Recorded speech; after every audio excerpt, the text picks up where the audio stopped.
A federal judge is putting conditions on some pardoned January 6 defendants, and Donald Trump's Justice Department is pushing back. Yesterday, Judge Ahmed Mehta said several defendants, including Oath Keepers leader Stewart Rhodes, could not enter the U.S. Capitol or even set foot in parts of Washington, D.C. without prior permission.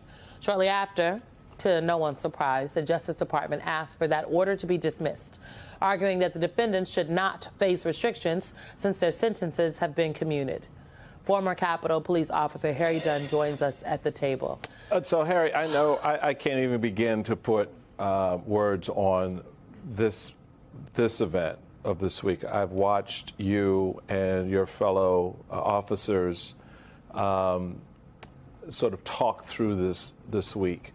And I know it's very difficult because this is perhaps one of the most offensive, disgusting, and in my view, un-American things an American president can do is to embrace the insurrectionists the way he has and to give them carte blanche by saying, not only are you free to go, but, you know, just come on up here to the Capitol anytime. You've got members of Congress already now preparing to invite them.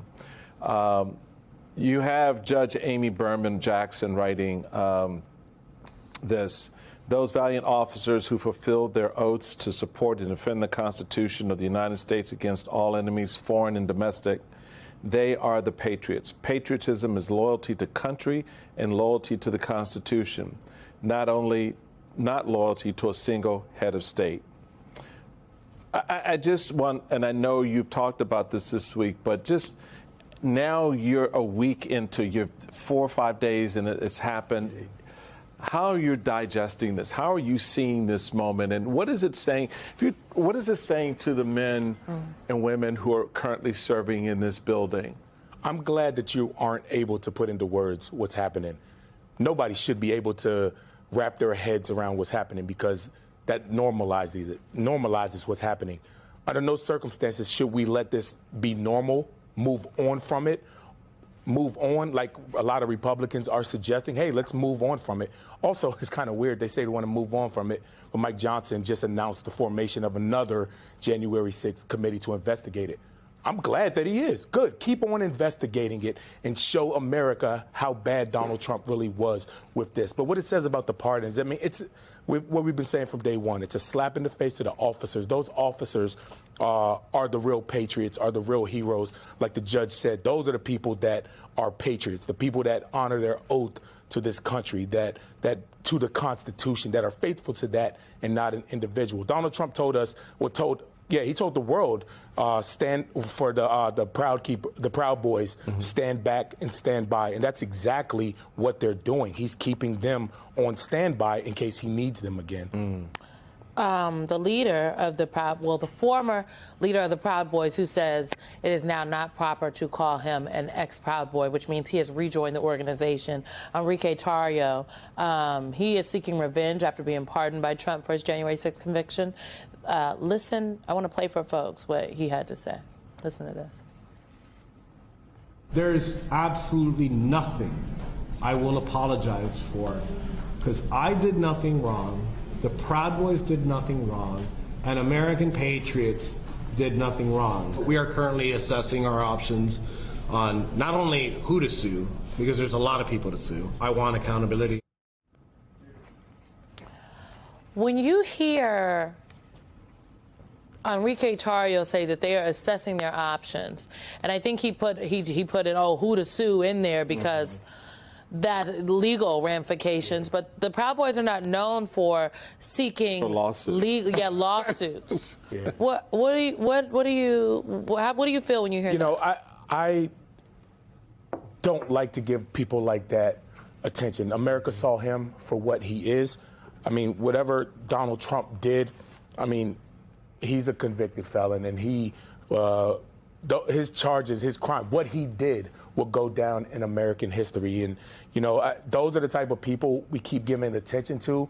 They keep on just nagging in the back and just put it plainly, forget him. The hell with him. It's time to move on I from guess him. I asked, I get what you're saying. concerned Yeah. for your safety or other Sure. other former Capitol Police officers, law enforcement? I'm not naive. Like, they've already shown what they're capable of doing. So to say like, oh, I'm not worried about that's not true at all. Everybody's concerned and should be worried. You know, I've taken proper precautions and things like that. But Christopher Wray described those individuals as domestic terrorists. Terrorists' goal is to make people live in fear. If we succumb to live in fear, then they win. And I refuse to let them win. But like, at the same time, I'm not naive that they are capable of doing crazy, unthinkable things. They've already shown that. But if they're looking for fear, then they won't get it from me. So I want to play for you a little bit of Donald Trump's thinking, musing on what he did and the impact it has on those rioters who assaulted police officers. This was him on Tuesday with Peter Alexander. Let's take a listen. You would agree that it's never acceptable to assault a police officer, Sure. right? So then if I can, among those you pardoned, DJ Rodriguez, he drove a stun gun into the neck of a D.C. police officer who was abducted by the mob that day. He later confessed on video to the FBI and pleaded guilty for his crimes. Why does he deserve a pardon? Well, I don't know. Was it a pardon? Because we're looking at commutes and we're looking at pardons. Okay, well, we'll take a look at everything. But I can say this. Murderers today are not even charged. So we'll let everybody go, and then we'll look to see which one of them are violent offenders, and then do what, Donald Trump? You're going to put them back in custody? You're going to put Enrique Tarrio back in jail? You know, what are you going to do? So that tells you, to your point, a lot about how you have to be vigilant in this process, because there is no real process. This is just all retribution. And this is all aggrandizement with insurrectionists that he fomented and sent to the Capitol. When you hear the president say, oh, well, yeah, we'll take a look at the bad guys, the worst of the offenders, now that we've released them all. Yeah.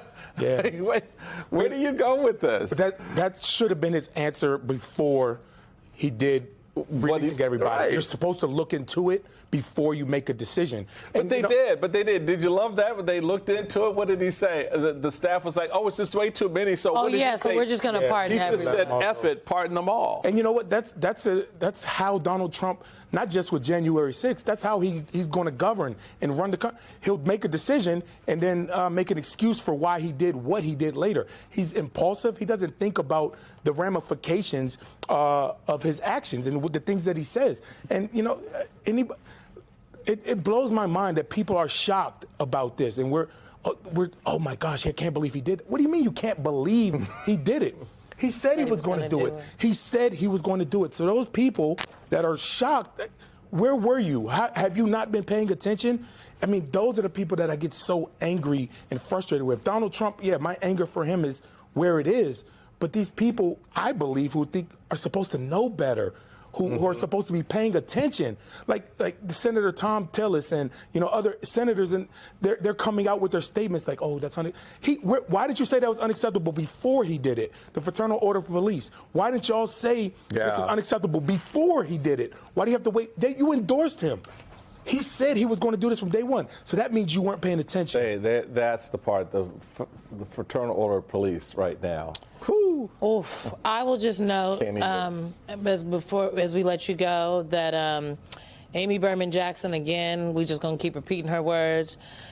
It would dishonor those valiant officers who fulfill their oaths to support and defend the Constitution of the United States against all enemies, foreign and domestic. They are the patriots. Patriotism is loyal to country and loyalty to the Constitution, not loyalty to a single head of state. You are a patriot, my friend. Thank you. Harry Dunn, thank you. Thank you.